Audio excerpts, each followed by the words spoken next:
Good evening my dear students. यदि आप class 9 से लगा करके 12 तक के स्टूडेंट हैं या आप किसी भी कॉम्पिटिटिव एग्जाम की तैयारी कर रहे हैं तो ये वीडियो आपके लिए है, क्योंकि इस वीडियो में मैं आप लोगों को प्रेपोजिशन पढ़ाने जा रहा हूं। अब आप अपने दिमाग से ये निकाल देना कि कॉम्पिटिटिव एग्जाम के लिए प्रेपोजिशन कुछ और होते हैं और 9 से लगा करके 12 तक के स्टूडेंट के लिए प्रेपोजिशन कुछ और होते हैं। देखो क्या होता है कि टीचर जो है आपको भ्रांति में डाल देते हैं। अरे भाई एक बात बताओ, ये जो बेटा प्रेपोजिशन एट है इसका यूज कहां कहां पर होता है, ये चाहे आप 9 के स्टूडेंट हो तो भी आपके लिए है और 12 के स्टूडेंट है तो भी आपके लिए है और जो आप कॉम्पिटिटिव एग्जाम की तैयारी कर रहे हैं तो भी आपके लिए। आप समझने का प्रयास करो। इस वीडियो में मैं आपको जो है प्रेपोजिशन एट पढ़ाने जा रहा हूं। क्लियर? तो मैं हूं आपका कुलदीप सर और आप देख रहे हैं LSD इंग्लिश क्लासेस। अब लास्ट में अगर ये वीडियो अच्छा लगे तो इसको लाइक भी करना और हमारे चैनल को सब्सक्राइब भी करना। तो समझने का प्रयास करो। अब क्या होता है प्रेपोजिशन एट का पहला यूज कि अगर कोई भी स्मॉल प्लेस दिया गया है, कोई भी अगर छोटा प्लेस दिया गया है, जैसे कोई गांव दिया गया है, कोई मोहल्ला दिया गया है या कोई कस्बा दिया गया है। अब है क्या, अगर इन सब के आपको नेम दिए गए हैं, अगर नेम, अब देखो क्या होता है, अगर विलेज लिखा है, अगर देखो पहला सेंटेंस देखते हैं फिर बताते हैं। He lives Ramnagar. अब रामनगर एक छोटा सा गांव है, अगर वह जो है रामनगर में रहता है तो आपको यहाँ पे क्या लगाना है, एट लगाना है। और इसके स्थान पर, इस गांव के स्थान पर अगर विलेज दे दिया जाए, आपको सीधा सा विलेज दे दिया जाए तो आपको यहां पर प्रेपोजिशन इन का यूज करना है। ये बात आप इसको नोट कर लेना। अगर किसी भी छोटे गांव का या मोहल्ले का या कस्बे का नाम दिया गया तो एट लगाना है। सीधा वो मोहल्ला लिखा है कि मैं इस मोहल्ले में रहता हूं, जैसे लिखा है आई लिव, अब यहां पे लगाओ एट नगेटा ईस्ट।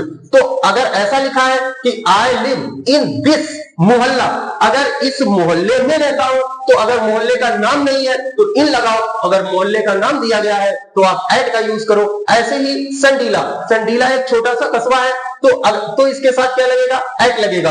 और अगर कस्बा ही लिखा है कि आई लिव इन दिस कस्बा, तो इस कस्बे में रहता हूं तो वहां पर इन लगाना है और नेम दिया गया है तो एट लगाना है। ये बात आप नोट कर लेना। उसके बाद में फिर प्रेपोजिशन एट का यूज टाइम कब बताता है कि जैसे लिखा है, अगर आपको कोई भी टाइम AM में दिया गया है या ओ क्लॉक में दिया गया है तो ऐसी कंडीशन में आपको क्या करना है, प्रेपोजिशन एट का यूज करना है। देखिए मैं पॉइंट टू पॉइंट बात कर रहा हूं, कोई झंझट नहीं।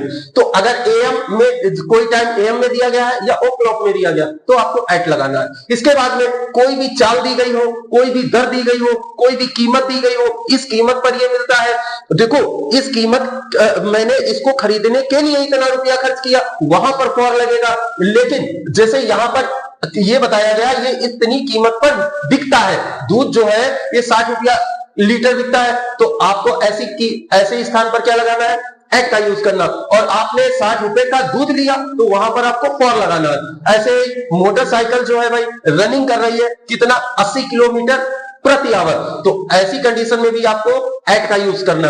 क्लियर? एक एक बात को लिख लेना, समझ लेना और नोट कर लेना। आपका पेपर आने वाला है, आपके लिए बहुत जरूरी है।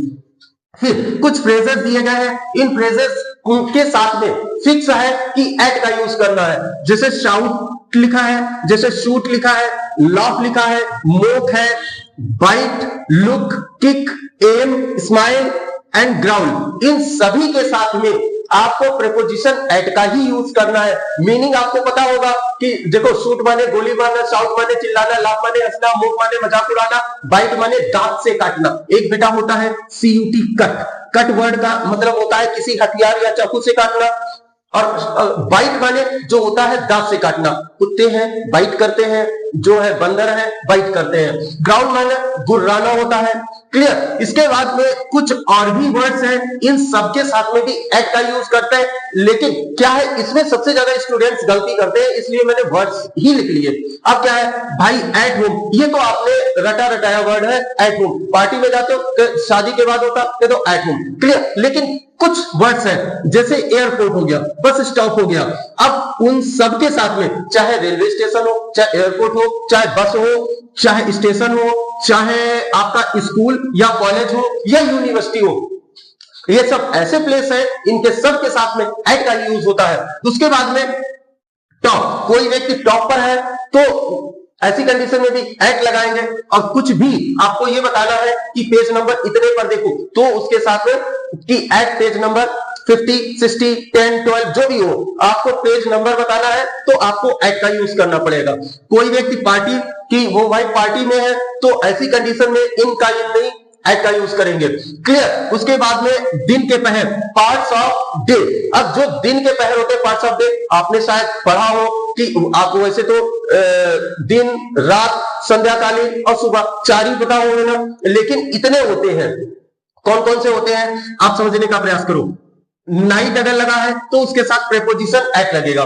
कोई जो है मतलब फिक्स नाइट है, कुछ अद्भुत नाइट है, तो उसके साथ में आपको इन लगाना है। और वैसे रेयर केस में ही इन का यूज किया जाता है और बाकी सभी रात के लिए एट का यूज करते हैं। नून भी अगर बताना है तो एट लगाएंगे।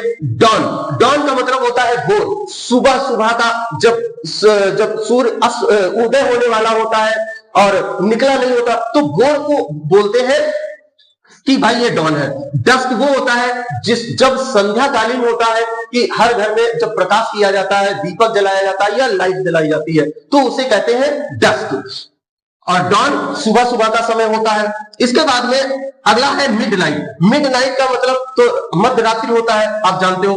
आफ्टरनून, अब नून का मतलब होता है करेक्ट 12 बजे, और 12:01 हो गया तो क्या हो गया, आफ्टरनून हो गया। क्लियर। उसके बाद में डे ब्रेक। डे ब्रेक भी भोर सुबह के लिए ही यूज किया जाता है। उसके बाद में है ट्विलाइट। अब इसका जो होता है इसको कहते हैं संध्याकालीन। ये ऐसा समय होता है संध्या का जिसे आप समझते हो ना, संध्याकालीन का जो टाइम होता है उसे कहते हैं ट्विलाइट। क्लियर। तो इन सभी वर्ड्स के साथ में हमें प्रीपोजिशन एट का यूज करना है। आप इनको सबको नोट कर लो, स्क्रीनशॉट ले लो, जो चाहो वो करो, लेकिन आप अपने पेपर की तैयारी अच्छे से करो और बढ़िया सा पेपर देके आओ ताकि आपका जो है ना ये रैंक आए। देखो आजकल बेटा क्या है ना कि थोड़ा बहुत सबको नंबर मिल जाता है, कितना भी खराब से खराब स्टूडेंट हो, लेकिन जो अच्छे स्टूडेंट है ना और जो खराब स्टूडेंट है उसमें आज के दौर में कोई बहुत ज्यादा मार्जिन नहीं रह गया है। हाई स्कूल में तो बिल्कुल ही नहीं रह गया। लेकिन अगर आपको 95 प्लस चाहिए तो आपको एक एक चीज को अच्छे से समझना। अगर आपको नौकरी चाहिए तो आपको इन सब चीजों को अच्छे से समझना पड़ेगा। अब ये अगर वीडियो अच्छा लगा है तो आप इसे लाइक करो, सब्सक्राइब करो और अपने फ्रेंड्स के पास इसको शेयर करना बिल्कुल मत भूलना, क्योंकि मैं रोज आप लोगों के लिए ऐसा ही कुछ बेहतर लेके आता हूं। तो ये वीडियो देखने के लिए आप लोगों का बहुत बहुत धन्यवाद।